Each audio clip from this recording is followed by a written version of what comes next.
Join the glorious evolution. Inferior constructs. They are obsolete. Relinquish the flesh. Destroy, then improve. Hey guys, welcome back to a new guide video. Today I will show you how to play Viktor. Ability sequence is E max followed by Q for the damaging and wave clearing abilities, and then W is maxed out last. Your ultimate deals huge amount of AoE damage while also interrupting channeling abilities, so remember to put points into this whenever possible. Before we continue, I would like to present the sponsor of today's video, Raid Shadow Legends. Raid Shadow Legends is a free-to-play RPG style game with a huge variety of champions from different factions available for you to collect, upgrade and battle in game modes like the campaign, PvP arena, clan mode and so much more. My favorite faction is the Sacred Order, where I personally like Aethel, a great starter champion with high damage output and a weaken debuff that makes a great offensive champion that everyone can get. I also like the legendary tank Sir Nicholas, who possesses powerful offensive and defensive capabilities. He's my personal favorite because he looks awesome and because of his versatile nature that allows him to fit in with a lot of different team compositions. Raid has also recently released the biggest update ever, including the new Doom Tower featuring 120 floors, a bunch of secret challenge rooms, 12 new bosses and a month full of special events starting this February, so if you want to get started, now is the perfect time. The game is now available on both mobile and desktop. Go to the video description, click on the special links, or you can scan the QR code, and if you're a new player you'll get 50,000 silver, 50 gems, 1 energy refill, 1 clan boss key, 5 mystery shards, 1 day XP booster and 1 free champion for the next 30 days only. You can find your extra rewards here in the inbox in the top right corner. My IGN is Yeagerlol, so click the link below and I'll see you in game. And back to the video. So we're gonna play Viktor here, guys, one of my favorite picks this season. A very strong late game mage. So in the early game at level 1, guys, you can start with your Q. You can also start with your E. You want to start with your E if you're playing against something super long range like a Seraph, a Lux or a Six and so on, because you won't really be able to pressure them. So E level 1 allows you to stay far away and then farm the minions. But Q level 1 gives you a really strong trading power. You get a shield on the first cast and then the second one will deal a lot more damage, so your trading becomes really good. Now the main thing about Viktor is his passive, so whenever you farm and kill a minion, then you will get a stack. Cannon minions will give you 5 stacks and then champion takedowns will give you 25. Once you have 100 stack, guys, that's when you can upgrade one of your abilities, so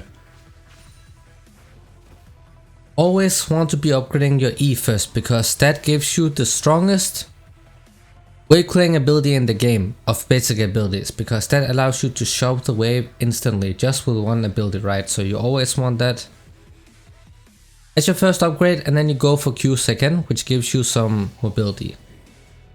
So how you play Viktor in the early phase, early game, you can pressure level 1, level 2, and then afterwards you transition into a more defensive playstyle, because you are a late game champion. You don't really want to look for kills in the early stages. Maybe at level 6 you can, but otherwise you don't really have that much kill pressure.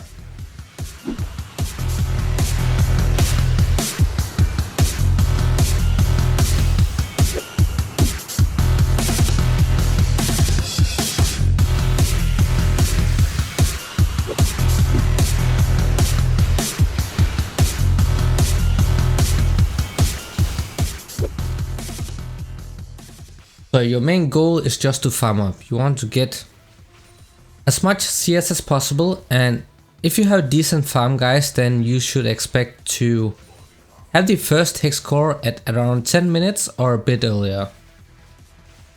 And of course, if you get champion takedowns, it means assists also count. Then of course you can get your hex core upgrade a lot early on, but that is not something you should rely on. You should rely on getting good farm every single game.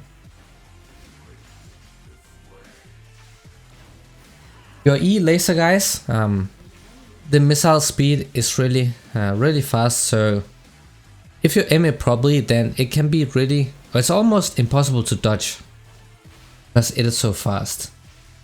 The way I like to use it is that I try to hit the low HP minion and the champion at the same time. That way you make it really efficient and you also poke the enemy champion down at the same time, so you constantly whittle them down slowly until they are low enough HP to the point where you can actually all in them. But we don't want to miss those cannon minions, guys, because they give so many stacks, almost as much as an entire minion wave, so it is going to hurt quite a bit if you miss those.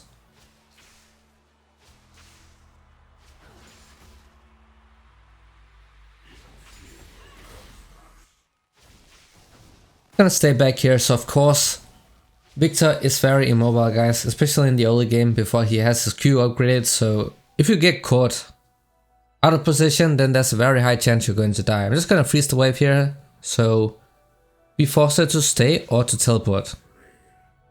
Okay, she's staying, so that's actually really good. So what that means is that if we get level 6 ASAP, then we can look for an all-in.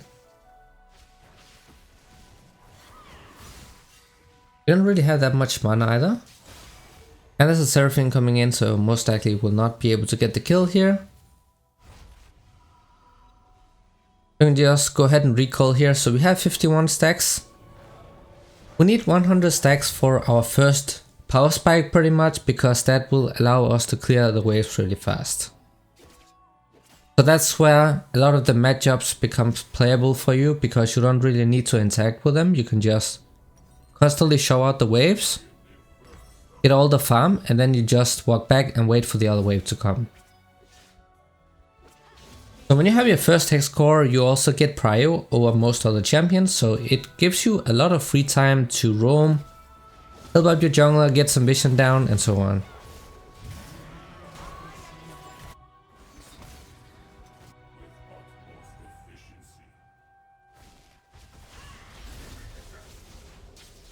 We got level 6 here, we can look for all in here.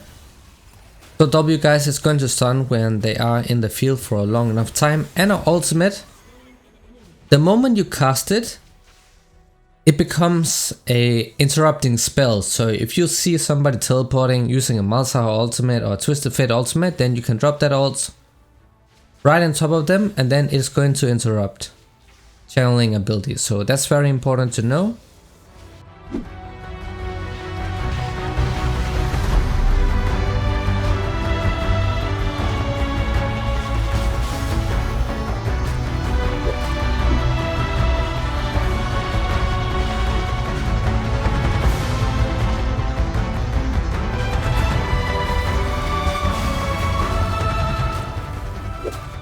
And then most of the damage in your ultimate is not in the first cast, it deals damage over time, and in the later stages of the game that's why it really deals a ton of damage. So you want to make sure that you're redirecting the ultimate by pressing the R button and make sure that it stays on top of people.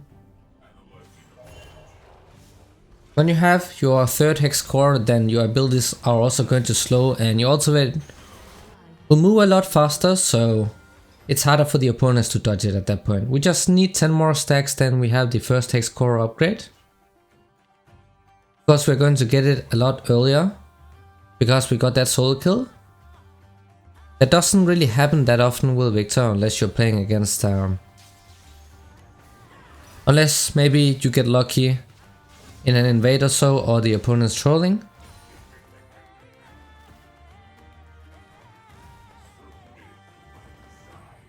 We have Alistar trying to look for a gank here. Just one more minion. Nice. And we're gonna upgrade the E, guys. Always the E first. So now we have the best wave clearing tool in the game. This is what makes Viktor so oppressive. I'm going to show you guys right here. So the way you do this is that you try to put the melee minions to low HP, because your E will one-shot the backline minions, so there's no point in you trying to damage those. You just want to make sure that the melee minions are low HP, and then you try to hit all of the minions with one E. So now Syndra will not be able to match our wave clear because she has to use multiple abilities, so she'll run out of mana if she tries to. So we will have permanent prio in the lane here, so what we can do is that we can show out the wave and then we can help out our teammates. So I'm gonna show this as fast as we can here. Sometimes you'll get trolled by the minions where they randomly decide to walk out of your range, but it's fine. So now we can move bot if we want to. Because now we have prio, Syndra is stuck on the tower, right? So this is how you want to play Viktor. I use that time to get a ward down here. That's pretty fine, so we can see Echo if he decides to gank. Do the same. Put the melee minions to low HP and just E the entire wave, and now Syndra is stuck on the tower again while we can move. If something happens, then we will always be the first ones to move. This allows us to take the dragon right now because we have 4 men, we have prio in the bot lane, and we have permanent prio mid.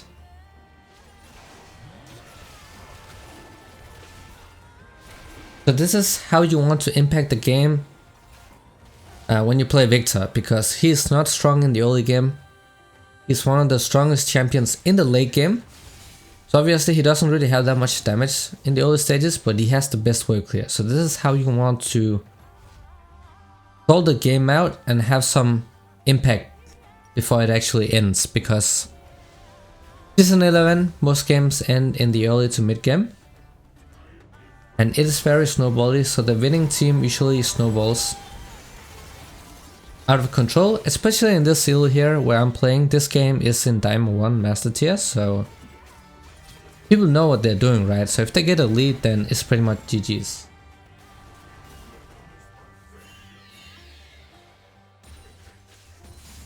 So you get those cannon minions.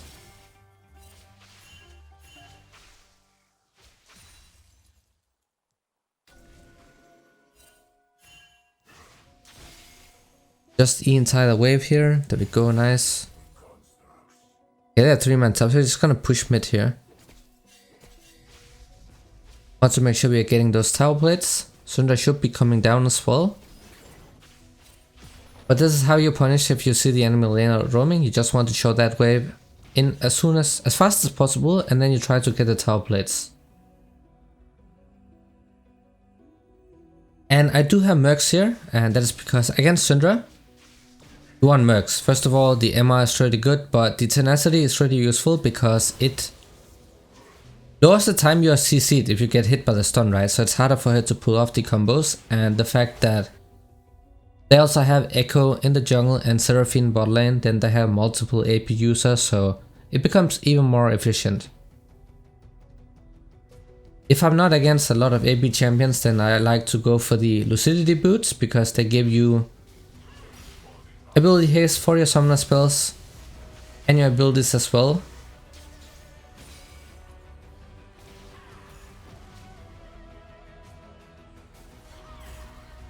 Just gonna permanently shove her into the tower here so she will not be able to do anything. That way we can just stall it out, because Syndra is really good in the early to mid game, right? That's why Viktor is weak, so if I can do this, she won't really be able to punish us.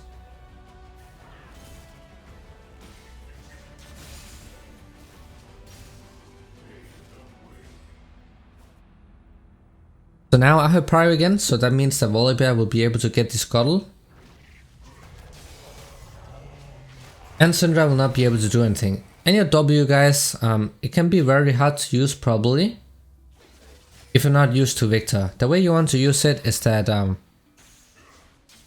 you're playing around objectives, then you can use it to close off entrances, so you make sure that nobody walks in. That way you can secure objectives, but in fights, you want to wait using it until the opponents use their movement abilities. So if they have a Echo, then you want to wait until you use the C, because it has a short delay before it really stuns the people, right? So bait out the movement abilities and then you want to use it. If you know it's something that's going to engage on top of you, like a Fizz or a Set, then you can place it. You can place a W on top of you, right? But otherwise, it's very hard to get the stun off because most champions are super mobile, so a lot of the times you want to use it to zone people off with or to slow them down. Syndra's roaming bot, so I'm going to punish her again, taking those tower plates here, so we're getting a lot of goals for ourselves. Gonna lose the bottom tower, that's not very good. Bot lane should have backed off because that was kind of an obvious gank, but it is solo queue, so these things are going to happen even if you have a lead. So now the game is pretty much even.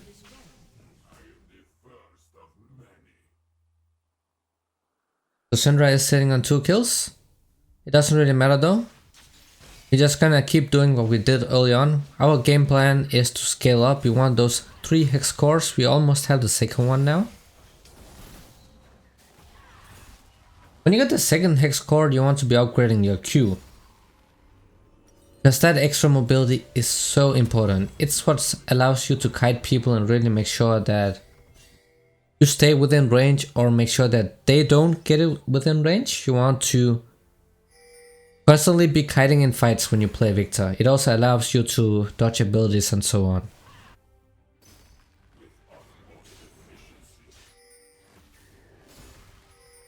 I want to be playing for the dragon here, so I'm gonna keep showing in the waves. So Student's Tempest is what you want to be purchasing if you're playing against a squishy team, like I'm doing right here. But if you're playing against a team with a lot of bruisers and tanks, then you want to be going for the Liandries. Because the Liandries gives you a lot more ability haste for you to constantly use your abilities. You also get that magic pin on the passive. So it's meant to take down bruisers and tanks, right? So these are the only 2 mythic items you purchase on Viktor, nothing else. Watch out here, so I do have the mercs, so it's pretty easy for me to handle these 2. We can get Syndra here. Waiting for the E. Go, so we got the second hex core. Upgrading the Q, of course, gives you a lot more mobility. Makes you a lot stronger.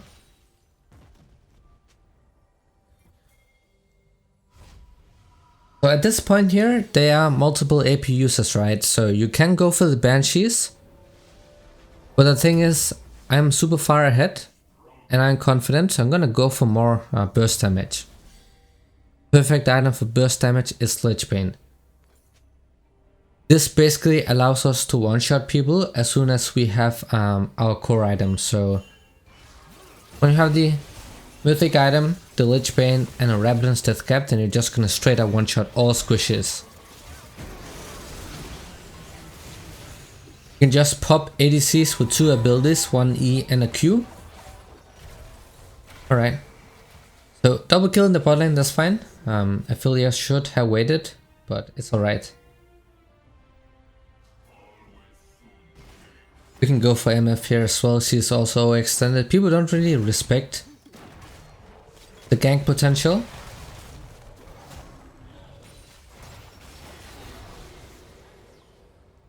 So what I did right here, since our upgraded Q gives us bonus movement speed, I like to use it on the minions, so I can use that to get that extra speed so we can chase people down. That's also really important to know. I'm gonna stay bot here and then we can take down the outer tower. It is the mid game pretty much, so what happens here is that you let your ADC in the mid lane and then you go to the side lane. This is how I get high CS numbers every single game, is that I don't walk mid to share the CS. In the side lane, I can wait and camp here because Syndra will definitely walk up, so I have to sacrifice a few CS, but it's going to be worth it because people will always greed for the minions. And she is walking up, and that way we can all in. There we go. And that's pretty free, so that's how you want to do it.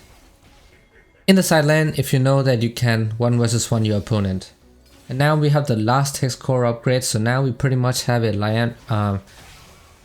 Ryla's passive, sorry. So we have those on our abilities, and this is the reason you never want to buy Rylas on Viktor, because he already has it in his hex core.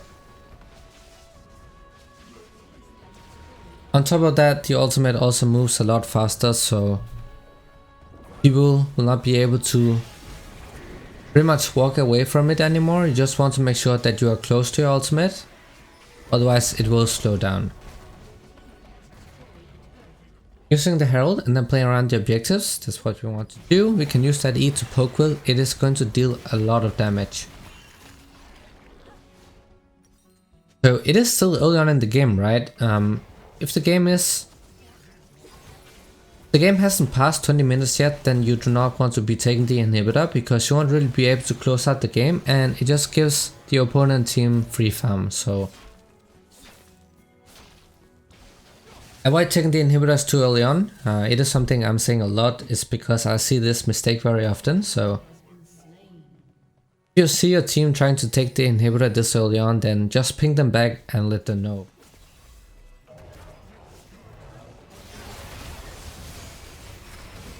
I used everything on Echo right here because I wanted him to back off from me so we can turn on kill, and it did work out pretty well.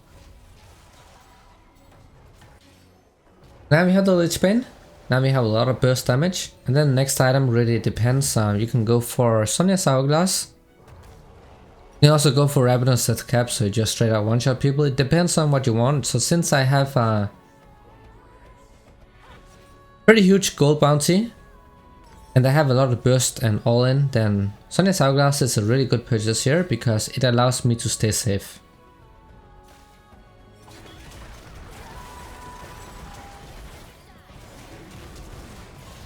Yeah, he did smite a bit too early, that's very unfortunate. But we should be able to get these kills here, and I think, yeah, they're going to flash over, so it's actually super worth it because it means that they don't have summoners for the next fight. You can just pretty much one-shot all of them.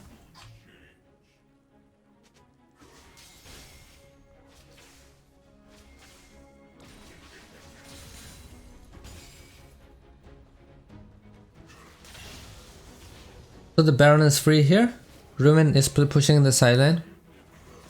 This is how you play the game properly, so the one will teleport.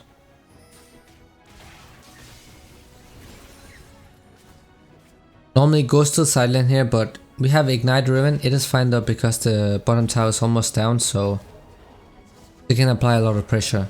We can do Baron at that time. Should be dead here because I waited patiently behind because I know Echo's ultimate. He was going to use it, so I waited for him to use it before I used everything I had.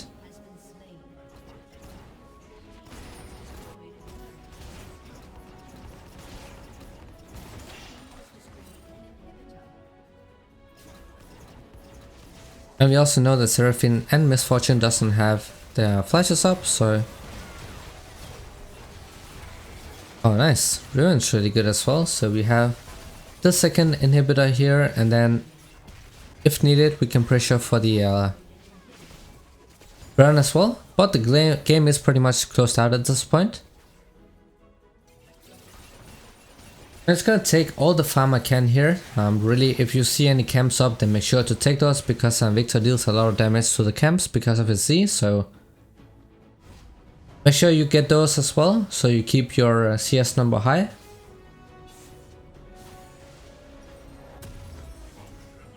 I'm gonna go for the Sonya's Hourglass here. You don't really need to do so.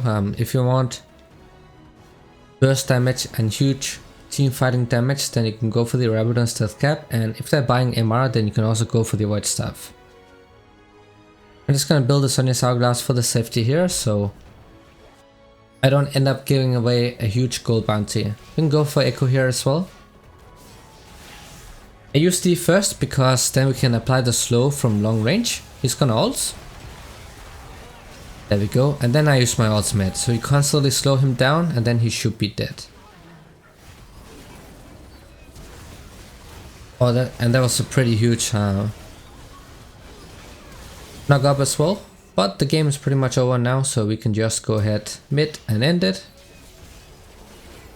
Need to kite back here because when your abilities are on cooldown, then you are prone to getting bursted, so... Oh, that he missed, that was pretty bad as well, but... It's alright, we delayed the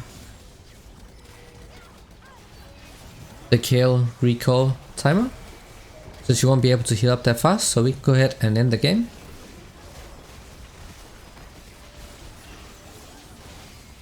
Wow, that is the burst we have, but that was the Viktor guide, so I hope this was helpful. As always, see you guys in the next one.